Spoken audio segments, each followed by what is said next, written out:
Diyan nga pala mga katikot, magkakabit tayo ng regulator ng pang Rossi 5 pin. Mio nga pala ang pagkakabitan yan at nag-overcharge yung dating regulator. Ito na nga, pinutol ko na yung black wire galing sa magneto. Hindi nga pala natin pwede pagsamahin na yan pag pinutol. Duduktungan nga pala natin yan ng wire papunta sa regulator. Baka katikot yan.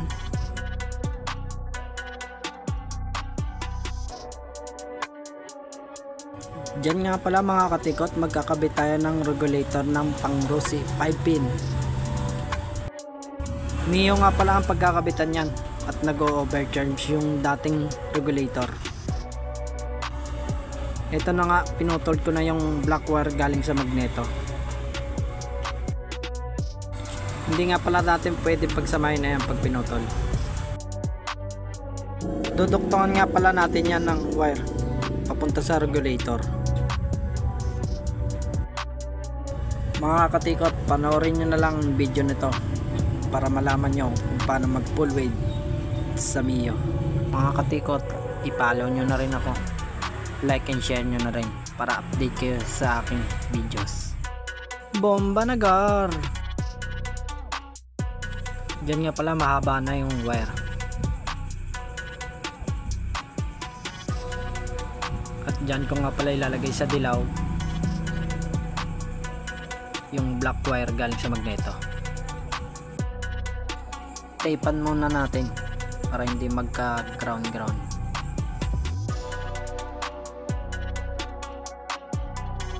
Yan nga pala yung red na wire galing sa battery papunta rin sa regulator, red din.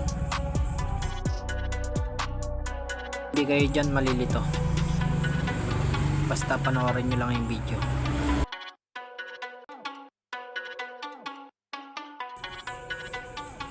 Yung isang red, pagsamahin na natin.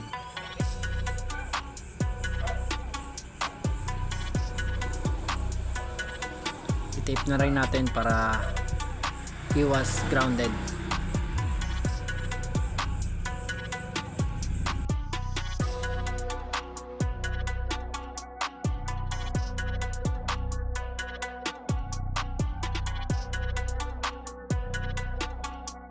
Diyan nga pala yung pink na wire ng regulator papunta doon sa white.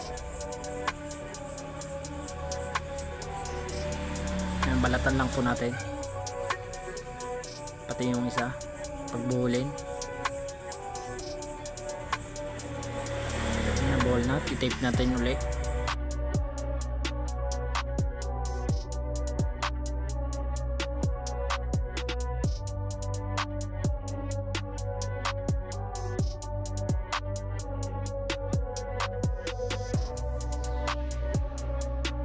Yung green wire galing sa regulator papunta yan doon sa black wire. Ground po yan. Yun lang po. Maraming salamat. Tropang katikot. Solid. Full wave.